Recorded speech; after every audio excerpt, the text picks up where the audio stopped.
Have you ever wondered, how is it possible to stay sane when the world seems to be falling apart? Every day, without exception, the news screams the same words: war, conflict, destruction. The images are always the same, but each time, closer.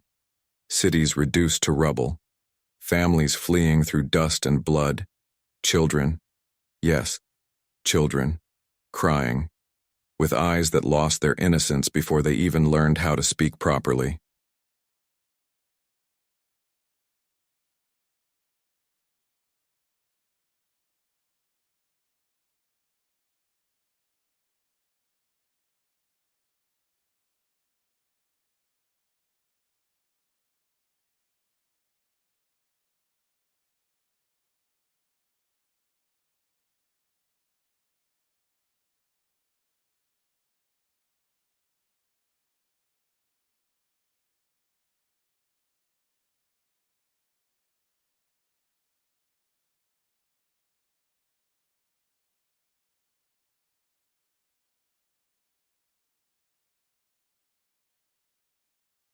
Always climbing, always hurting. And even if you are physically far from these conflict zones, even if your neighborhood still has electricity, stocked supermarkets, and a sky not yet covered by the smoke of bombs, emotionally, it's impossible not to feel the impact, because we are no longer protected by distance. The war, now, invades our minds, through the screens. It shows up at our breakfast, cuts through our lunch, and steals our peace before bedtime. Anxiety. A diffuse fear. The feeling that, somehow, the world is on the brink of collapse. And sooner or later, it may reach us too. And then, the question arises like an uncomfortable whisper. A question you may have been avoiding, but today can no longer ignore. The world is at war. But, inside you, is there peace? That is the central question of this video, because it's useless to chase news, make predictions, or create scenarios in your mind if your own has already become a battlefield. So, before we continue, pause for a moment, take a deep breath, and write in the comments, not just as an automatic gesture, but as a real commitment to yourself, to your emotional health, to your clarity. Write, I choose peace, even in times of war. Let each word be an invisible shield, an intimate pact, a reminder that, even if the outside world screams, inside, you can still choose silence. Let's move forward. Together. You asked to expand with more references to Ukraine, Russia, Israel, Palestine, and Gaza. Have you ever wondered how it's possible to keep your sanity when the world seems to be collapsing in real time, right before your eyes? Every single day, without pause, the headlines repeat the same words: war, conflict, destruction. What once felt like distant news, something happening in lands you could barely locate on a map, now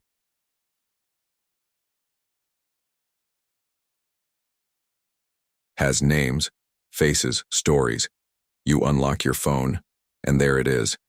Images from Kiev, in Ukraine, where since 2022, families live in underground shelters, where children have learned to tell the difference between the sound of a missile and the sound of thunder, where each sunrise is a personal victory, simply for still being alive.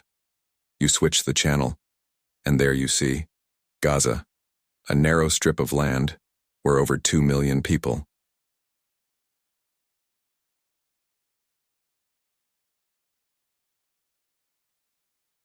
live as if tomorrow were just a fragile hypothesis. Bombings, overcrowded hospitals, parents burying their children. And the question changes in tone. It's no longer about if it will happen again. It's only a matter of when. You try to breathe deeply, But then, another headline arrives. Israel and Palestine, immersed in a cycle of violence that feels eternal, retaliations, attacks, tears, on both sides. Lives interrupted by a history of pain crossing generations.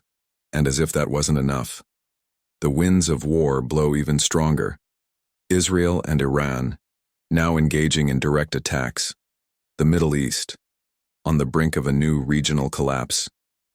Meanwhile, Russia and Ukraine remain locked in a war that reshaped the balance of global powers, where every drone strike, every trench battle, is not just a military statistic, but a story of real people, losing homes, families, futures. And while the names of the places change, one thing remains the same: the human cost, the emotional exhaustion, the creeping feeling that the entire world is bleeding. But today, we are not here to count casualties, nor to choose sides. We are here for something else, for a deeper question. Because while the world outside collapses, there is still one battlefield that truly matters: your mind. And the choice, even now.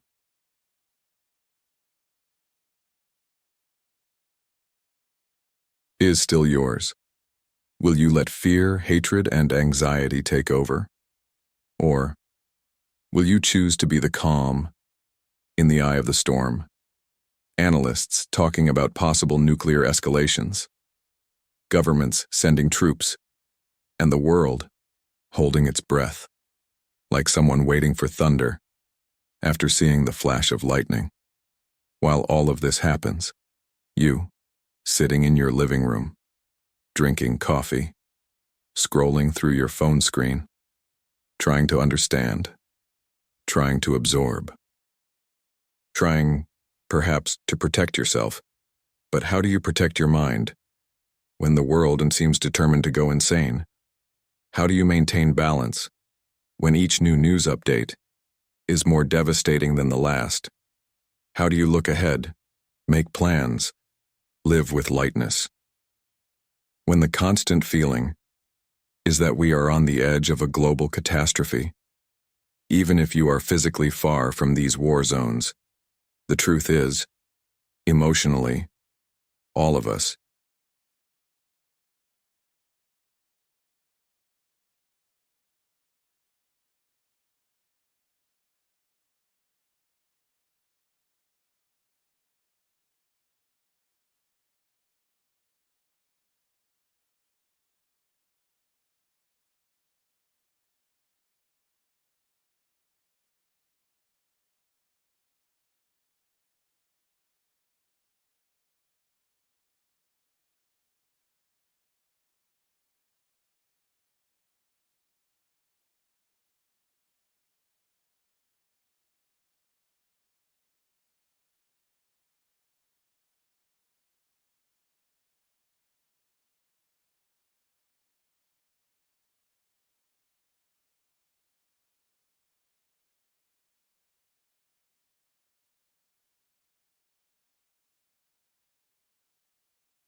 It's the battlefield of your own mind. Let's go together. 1. The outer war and the inner war. Imagine for a moment Marcus Aurelius, emperor of Rome, surrounded by his generals, battle maps spread open before him, messages arriving constantly, bringing news of losses, betrayals, threats. It was the year 170 AD. The Roman Empire was facing one of the greatest military crises in its history.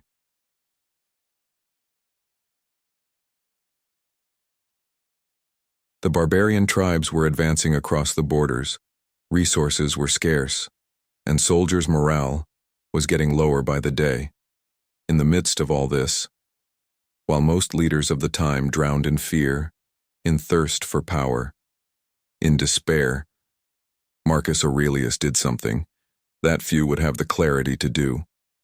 He wrote, not fiery speeches, not attack orders, but intimate reflections, notes to himself, pages we know today as the Meditations. There, in the cold of campaign tents, to the sound of horses, the smell of blood and mud, he wrote about virtue, about self-control, about acceptance, and most importantly, about inner peace. Because Marcus Aurelius understood a brutal, and at the same time, liberating truth. The world may be at war, but inside you, the one who decides if there will be war, is you. He couldn't stop the invasions. He couldn't control the fury of the enemies. He couldn't predict the next losses. But one thing, he refused to lose control over his own mind. And here begins the reflection I want you to bring into your life. Today, right now, you, just like Marcus Aurelius, cannot control the bombs falling in Gaza, the sirens blaring in Kiev, the offensives multiplying between Israel and Iran, nor the peace treaties that never come. You cannot stop political leaders from making decisions based on pride, greed, or fear. But there is something that remains exclusively in your hands. Your emotional response to all of this, what you do with the fear you feel, what you do with the anger that grows, what you do with the anxiety that paralyzes you in the middle of the night. The first war, before any external conflict, is silent and happens inside your head every day. It's the war against despair, against blind rage, that makes you want to lash out at others for what you feel, against fear, that makes you want to run, hide, or simply give up. Epictetus, another master of Stoicism, said a sentence that, if you truly understand it, can save you mentally. Right now, it's not events that disturb us, but the way we interpret them.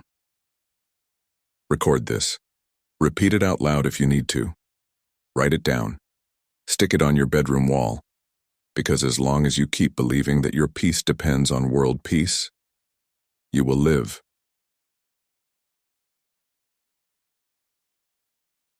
In eternal agony. Stoicism was never a philosophy created for easy times. It was born amid persecutions, wars, slavery, hunger, and injustice. It was born for moments exactly like this. Moments when the world goes mad, and where the only place where it's still possible to breathe is inside you. This is the battle you need to win, not to become indifferent to the suffering of others, but to avoid becoming just another emotional victim of something you simply cannot control. Your mind, your refuge, your choice, your weapon, your serenity, your silent victory amid the noise of the world. And now, I ask you, while bombs fall outside, while leaders exchange threats, while families mourn their losses, what inside you will remain standing? The answer, only you can give. 2. The illusion of control. There is an illusion, subtle, but extremely dangerous. From the moment we start understanding the world, the illusion that we can control everything. Since we were kids, we learned that if we plan enough, if we try hard enough, if we're careful, smart, strategic, the world will obey. That if we build the right alliances, Make the right investments. Take the right decisions. Nothing, absolutely nothing, bad will happen. But then, life comes with the force of a hurricane and shows us, in the harshest way, that this was never true. You can plan your next vacation, and suddenly, a war breaks out on the other side of the world, closing airports, shifting borders, canceling dreams. You can save money for years, and a global economic crisis, triggered by political instability between Russia and Ukraine, can turn your financial security into uncertainty. You can spend your whole life avoiding conflicts, and still unlock your phone and see bombs falling over Gaza. Crossfire attacks between Israel and Iran, missiles tearing across the skies of Tel Aviv or Tehran, explosions in Kharkiv, civilians burying loved ones, amid sirens that never stop. You don't control any of this, and as painful as it is to admit, that is the truth.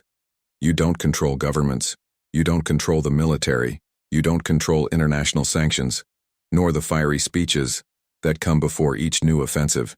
You cannot stop.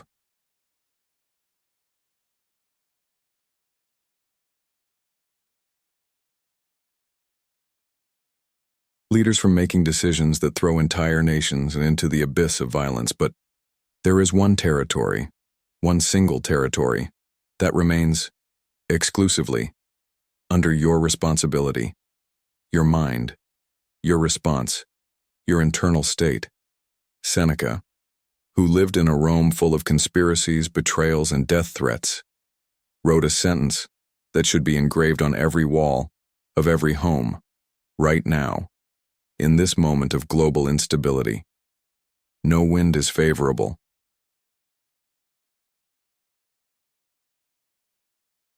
For those who don't know where they're going. And today, the winds are stronger than ever. The world is blowing in all directions. Fake news, economic collapses, nuclear threats, a daily avalanche of information, of fears, of uncertainties. But even in the middle of this storm, you can still adjust your sails. You can decide where to direct your energy. You can choose whether you will sink into despair or whether you will navigate with awareness, with focus, with courage. This is Stoicism. It's not about closing your eyes to the suffering of others, but about opening your eyes to the only real responsibility you carry, your attitude, your interpretation, your serenity. Sailing in calm seas, anyone can do. But in rough seas, only those who have cultivated inner calm. And if there's ever a moment to develop this skill, that moment is now. Because the world may keep spinning in chaos, but you can still choose not to spin along with it. 3. The emotional impact of invisible wars. You may not hear the sound of bombs. You may not see tanks rolling down your street, nor feel the ground shaking with explosions. But even so, you feel it. You feel it when you unlock your phone in the morning, and the first notification is about yet another attack, another destroyed city, more lives cut short, even before breakfast. You feel it when you see images of Palestinian mothers carrying their children in their arms among the rubble of Gaza. You feel it when you hear about civilians in Kiev trying to find shelter while the sound of sirens cuts through the air. You feel it when you read that Israel and Iran are exchanging missiles and that the whole world is holding its breath, fearing the worst. Even far from the battlefields, even with your routine seemingly intact, even with traffic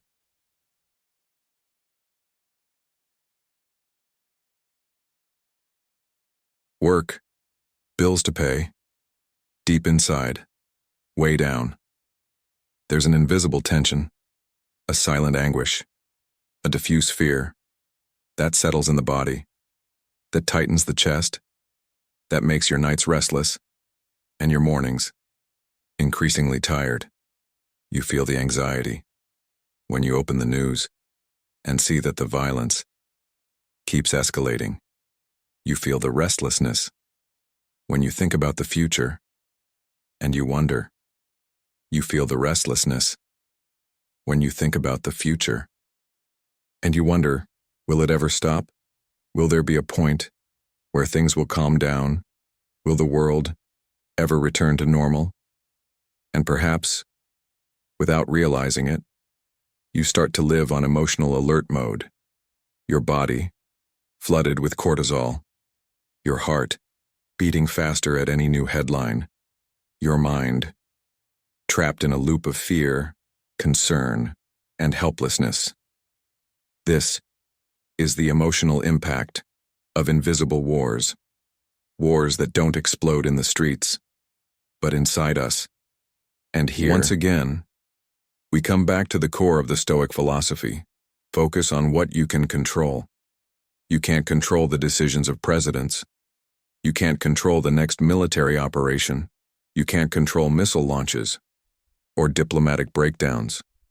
But you can control your breathing, your thoughts, your focus, your emotional response. You can decide to limit your exposure to destructive news cycles.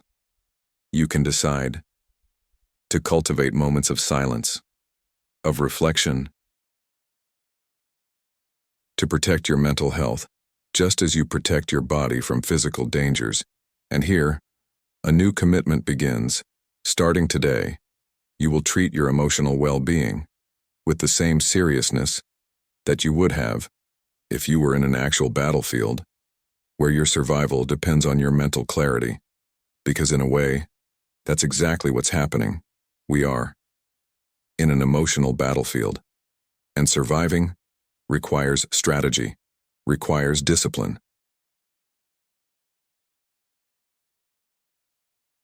Are connected to this collective suffering, because the bombs requires self-awareness. Maybe falling thousands of kilometers away. Is your mission now, but the anxiety. How long can the world hold on? The fear before it collapses. The feeling of helplessness, and even when you try to distract yourself, falling deep right down, here, right now, inside there is a war happening, and that's why, even if it's not with weapons today, or bombs, more than ever, this I ask you a question that's not simple. The psychological that needs to be asked, and the world is at war. It infiltrates you through news notifications, through bar conversations, is the central question of this video, social media posts, and before we continue, catastrophic predictions that spread.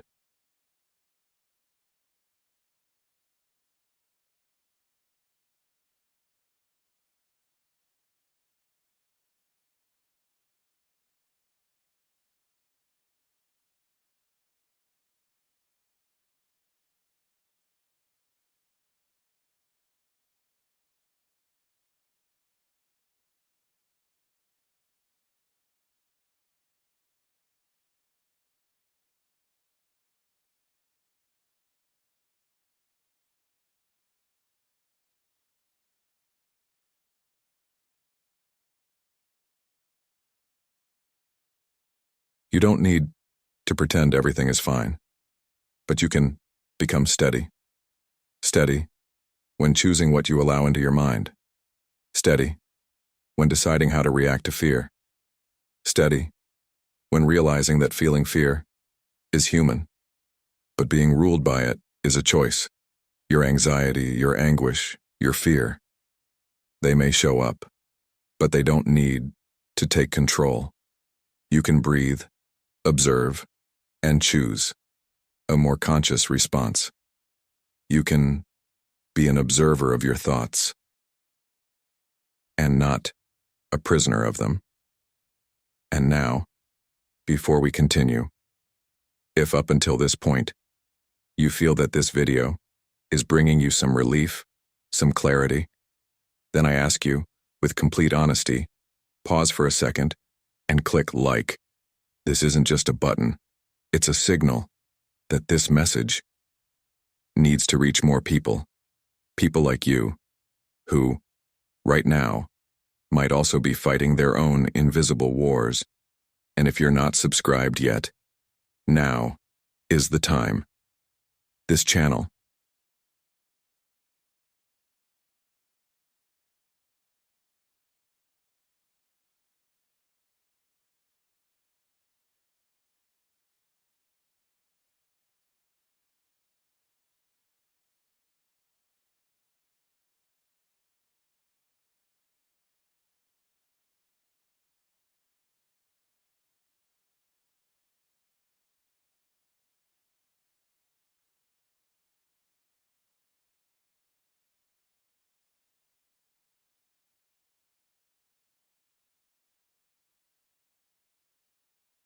decisions must be made urgently, because every minute lost costs lives. Provinces rebelling, messages of betrayal arriving from Rome, the very real possibility of seeing the greatest empire in the world collapse under his command. And in the midst of all this, there, at the eye of the storm, a man, sitting, with a candle lit, writing about serenity, about virtue, about self-control, about accepting whatever life delivers without resisting in despair. That man was Marcus Aurelius, an emperor, a commander, but above all, a faithful disciple of Stoicism. While others shouted orders, while some generals drank themselves numb to forget the pain, while soldiers wrote farewell letters to their families, Marcus sought inner silence. He understood, in a way almost painfully clear, that to lead is not just to move armies. It is, above all, to lead one's own mind. Must he have felt fear? How many times? How many nights did he stay awake, wondering if he was making the right decision? How many times was he tempted to give in to anger, impulsiveness, despair? But he didn't give in, not because he was insensitive, but because he was fully aware of a brutal truth that many of us forget. If I lose control, I drag everyone down with me. That is the responsibility of those who lead. And before you think, oh, but I'm not the leader of an army,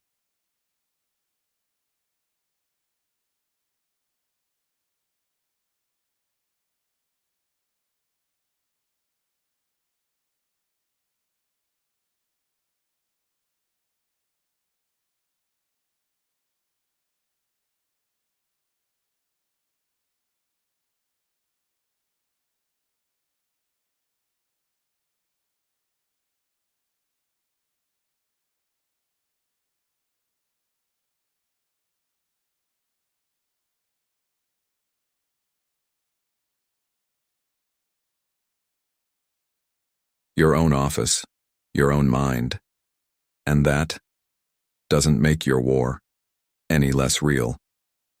Because the truth is, we are all leaders of something, leaders of our children's emotional environment, leaders of the energy we bring to our relationships, leaders of the atmosphere we create wherever we go, and in times of global crisis, where uncertainty dominates, where fear spreads like wildfire, your calm can be a safe harbor, not only for yourself, but for those around you. That's why this reflection today is not just philosophy, it's not just history, it's a tool, a shield, a strategy for survival. Marcus Aurelius didn't choose to face a war. The war came to him. Just like today, we didn't choose to live in a time of pandemic, conflicts, and global tension. But it's the time we have. It's the world we have. It's the reality we face. And just like him, we can write our own response to chaos, not with ink on parchment, but with daily actions, with emotional discipline, with conscious choices, with a courage that doesn't scream, but whispers. I will remain standing. I will remain lucid. I will remain at peace, even when the world is not.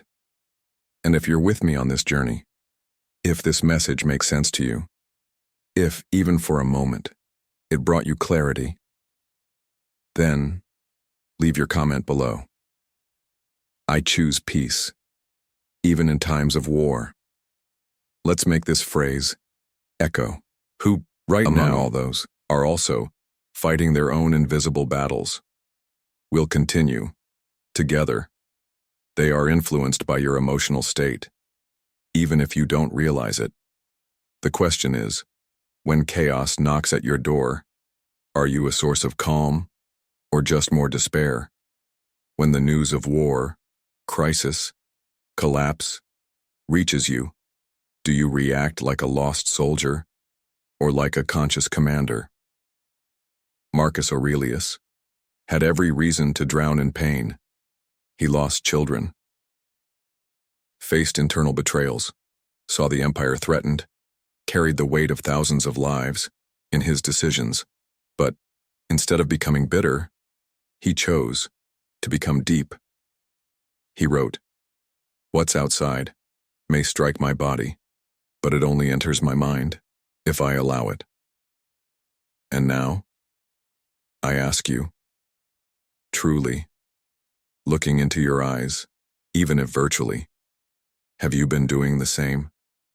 Have you paused before reacting? Have you breathed before taking your anger out on someone who doesn't deserve it? Have you observed your own thoughts before letting them take over everything? Or have you been dragged like a leaf in the wind, reacting to every piece of news, every provocation, every new fear the world manufactures? Because the truth is, today, the battlefield isn't physical, it's emotional. And on this battlefield, what defines victory is not brute force, it's inner discipline. Marcus Aurelius. Even surrounded by pain, by death, by losses, chose to write about virtue. You lead about resilience. Your own life is your You shelter, lead your emotions against the lead the chaos environment around you. Maybe you also have the chaos, didn't drown a family. You have coworkers. Let's continue. You have What friends. have you done with your pain? You have people watching Have you you. transformed it? You have friends Into into example reflection of of Marcus people watching Aurelius into maturity, leading leading with with calm calm awareness, awareness, or observing how you now face you allow difficulties. it to Close your eyes consume for you, a moment, observing how little you by little, manage your picture the every storms. A tent, The maybe your choice battlefield has has always always been been yours. yours, A distant front just line, as it was the his, cold but wind your of own Germania. living The world may remain at war, cutting through the but your canvas mind openings can still the be smell of iron, blood, a territory sweat, of peace, filling the air. And and as Marcus Aurelius used to outside, say, the thousands happiness of of your soldiers life waiting depends for on the orders. quality of your thoughts. What kind of thoughts have you been feeding lately? 5. Filtering what enters your mind today more than ever. The true battlefield is not in the streets, nor on the borders, nor in disputed territories. The battlefield is your attention. Yes, that's where the war happens now. Silent, relentless, invisible, and perhaps more dangerous than any explosion. All it takes is for you to open your phone in the morning, and it begins, the bombardment, breaking news notifications, videos of destruction in Gaza, images of refugees in Ukraine, reports of airstrikes between Israel and Iran, civilians buried under rubble, crying children, apocalyptic analyses about a possible nuclear conflict, and, in the midst of all that, a flood of opinions, arguments, comments loaded with hatred, fear, panic. It's as if, with each swipe of your finger, a new emotional grenade explodes inside your mind. And you know what's even scarier? You allow it. You expose yourself. Every day. Voluntarily. You open the door and let chaos enter straight into your head. But here, Stoicism raises a warning that few have the courage to hear. If something is not under your control, don't make it your problem. That sentence, from Epictetus, seems simple, but it hides a wisdom powerful enough to save your sanity. Because let's be honest, do you control the conflict between Russia and Ukraine? Can you stop the next bombing in Gaza? Can you stop the missile exchanges between Israel and Iran? Do you have any real influence over the geopolitical decisions that are pushing the world to the brink right now? Be honest. No. What you do control is how much you allow these images, these sounds,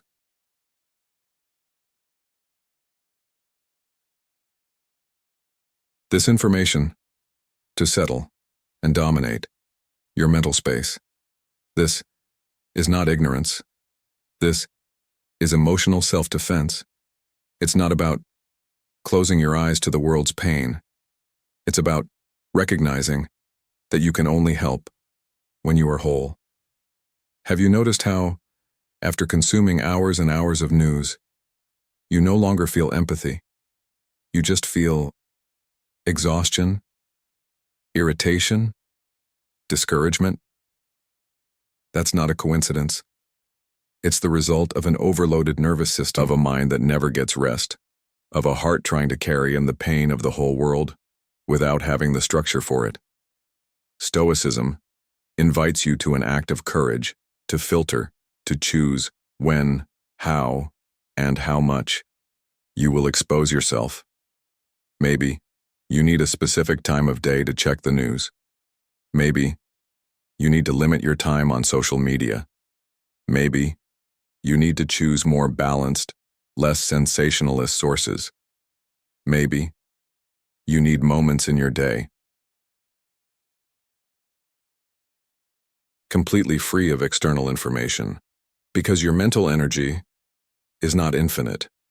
Every piece of news you consume, every image of tragedy, every toxic debate consumes a piece of your clarity, your serenity, your ability to act with lucidity.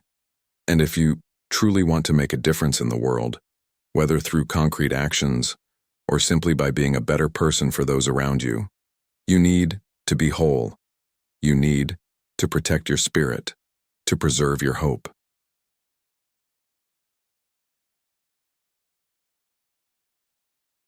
To safeguard your sanity as if it were the most sacred territory you possess. Because it is. It's the only territory that no one can invade unless you allow it.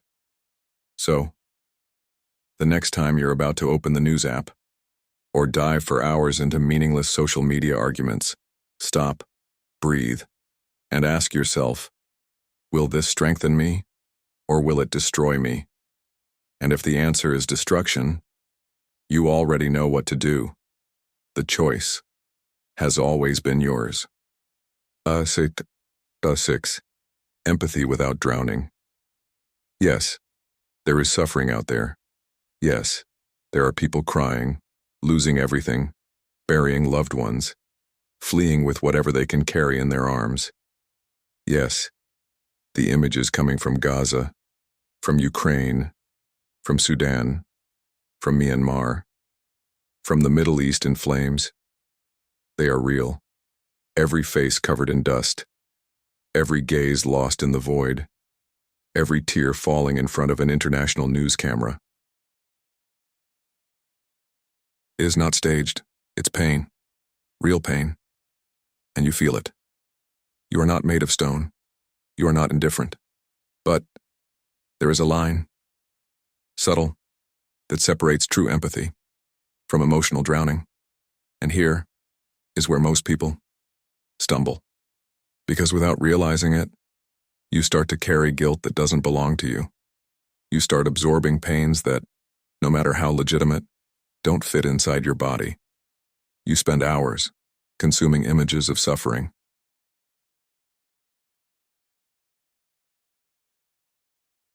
replaying tragedies in your mind, torturing yourself with the thought, how can I be here living my life normally while all this is happening? But do you know the hard truth that Stoicism forces you to face? You help no one when you're drowning. If you surrender to collective despair, if you let anguish paralyze you, if you turn your own mind into a field of tears, you know what happens? And just when you think you've seen enough, just another headline appears. Another Israel and element Iran in the cycle of exchanging missiles suffering. right in the heart of the Middle East. Kiev, Ukraine, still under the relentless sound of sirens that haven't stopped since 2022.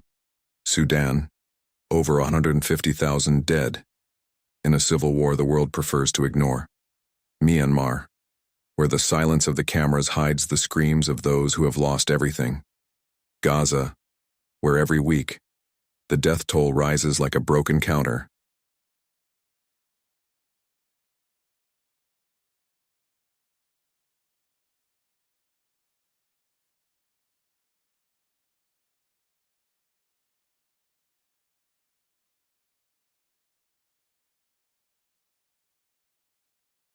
Asking, what can I, within my possibilities, do? Maybe it's a donation. Maybe it's a sincere prayer. Maybe it's simply maintaining your own sanity so you can be emotional support for those around you. Because believe me, in a world flooded with bad news, because believe me, in a world flooded with bad news, a calm mind, a lucid heart, and a balanced person are more valuable than gold. So, don't let yourself collapse. Feel, but don't drown. Care, but don't destroy yourself. Help, but first, help yourself. Because if there's one truth that both Stoicism and life insist on teaching us, it's this: you can't pour from an empty cup. And now, before we continue with the final part of this reflection, I ask you, if this video, if this message is making sense to you, if it's helping you, if it's giving you clarity, leave a like, leave your comment below. I choose peace, even in times of war. And if you're not subscribed yet, now is the time. Here, every week, there's a new invitation to breathe, to reflect, to protect what's most sacred, your mind. Let's continue. Together. The simple presence of someone calm, someone balanced, someone with their feet firmly on the ground, is a rare gift. You don't need to turn your back on global suffering, but you also cannot allow it to consume you to the point where you can't even get out of bed. Remember, you can only save someone from drowning if you first know how to swim. You can only be a light if you first protect your own flame. And once again, Stoicism reminds us of something we often forget. The pain of the world is real, but your emotional collapse does not reduce that pain. On the contrary, it only increases the collective suffering. So, feel, yes, feel, but don't get lost.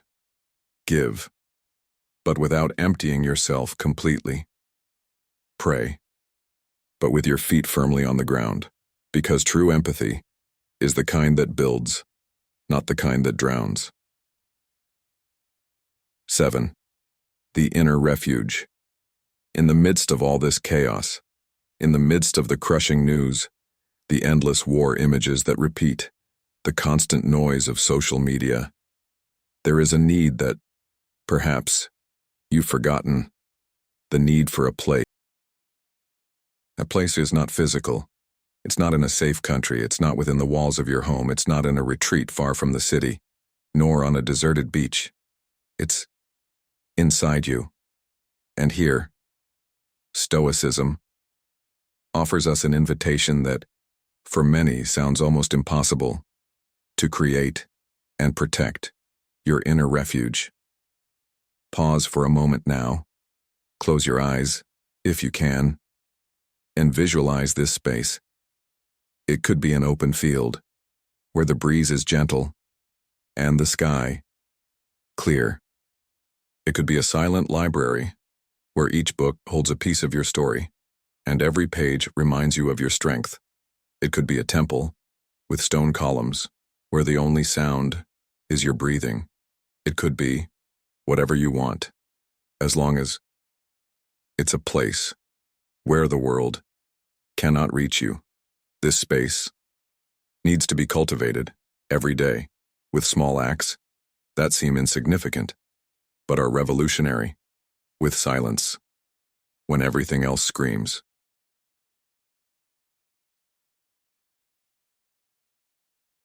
With conscious breathing when everything around suffocates. With presence when your mind tries to drag you into the worst possible future scenarios. Seneca, in his timeless wisdom, reminded us of a truth that, in moments of panic, we forget.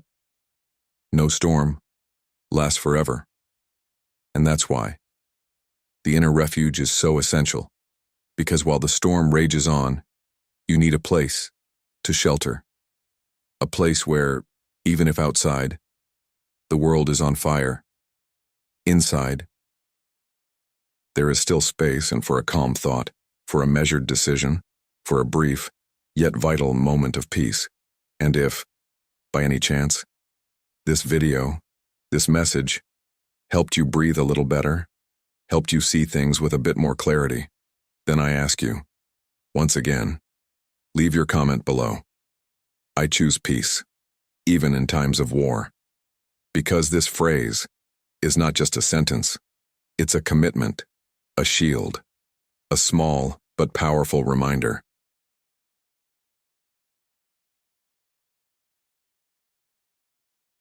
That even when the world outside screams, you can still choose silence inside. If you're not subscribed yet, now is the time. Here, every week, you'll find new reflections, new invitations to breathe, to take care of your mind, to protect your peace. And if this message made sense to you, share it with someone. Maybe there's someone right now fighting an invisible war who needs to hear exactly this. Thank you for being here. In the next video, and remember, even if the world outside was in chaos inside you, there's still room for peace. And make no mistake, this refuge is not a luxury, it's not an escape, it's not denial, it's an emotional survival strategy.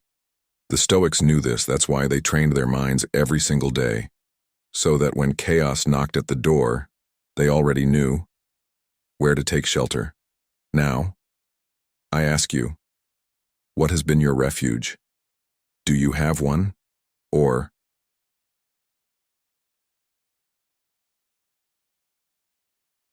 have you allowed everything and everyone to invade your mind at any time without asking permission?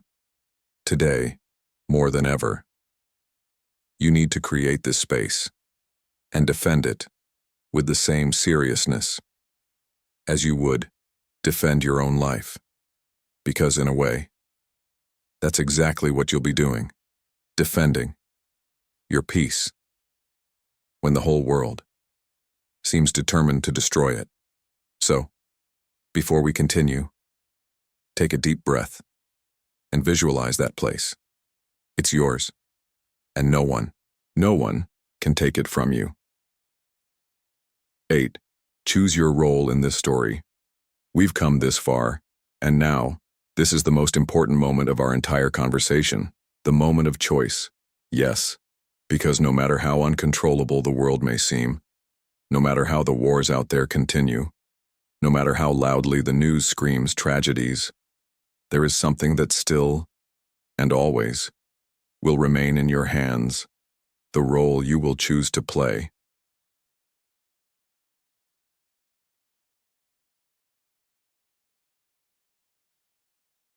In this story, you can be just another person, spreading panic, sharing fake news, filling WhatsApp groups with apocalyptic predictions, spreading fear like a virus. You can be just another one in the crowd, replicating hate, feeding on anger, pointing fingers, spitting judgment, accusing, dividing, separating.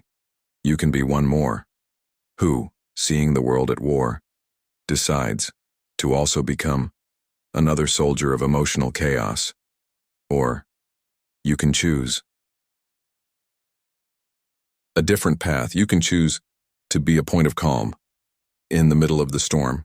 You can be that person who, instead of fueling conversations with fire, blows a little serenity into the air. Who, instead of sharing yet another explosion video, shares a message of hope, of rationality, of balance. You can be someone who, instead of turning up the volume of collective despair, becomes a calming presence, a comforting gaze, a guiding voice. And let's be clear.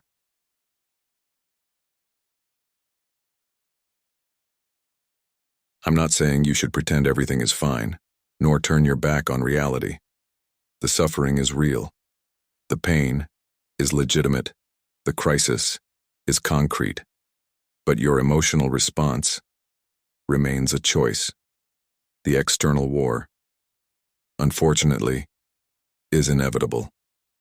It's happening right now, in Gaza, in Kiev. Before we dive into the Another answers, incapacitated person in the like a streets virus around says us, that it's a war overwhelmed by powerful or just distant unable to act with clarity. And now, in this war, are and on let's the be front honest, page. I choose peace. The world is your even mind. already War, has enough but it's suffering. here. Don't just write doesn't as long as exactly you collapse your mind, and with its Make shadows sure and it flaws, becomes no lucid cycles of people, repetition. Stoicism, People who feel is not a philosophy for easy times. A choice. People who cry every single day, but then wipe their tears. You have the chance to choose and act every single day, whether you'll be dragged by the current Stoicism or if you'll be intact. It's feeling the anchor because if there's one battle neither dominatory win or cultivate, looking at the images of war responses, and whether you'll react like everyone else to become or cold, act like someone need who has to ignore the pain of others. Lucidity. And now, after everything we've talked about here,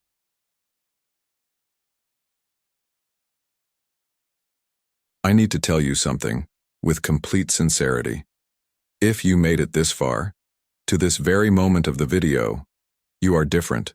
Very few, truly very few, have the discipline, the willingness, and the emotional courage to listen to a message like this all the way through. And that's why, now, I have a request for you.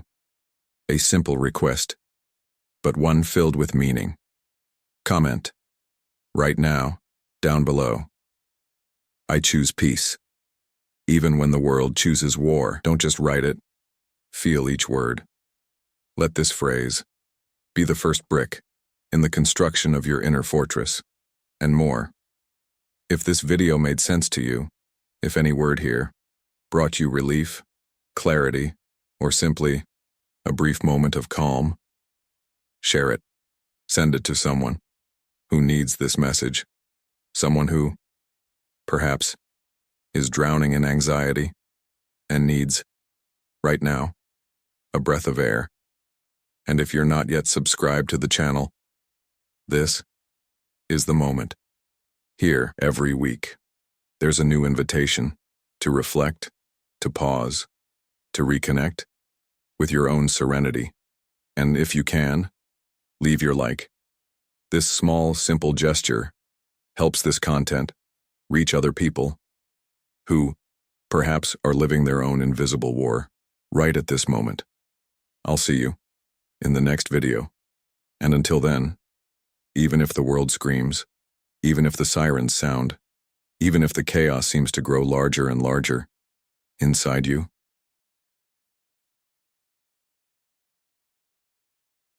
there can still be silence, and it's within that silence that true strength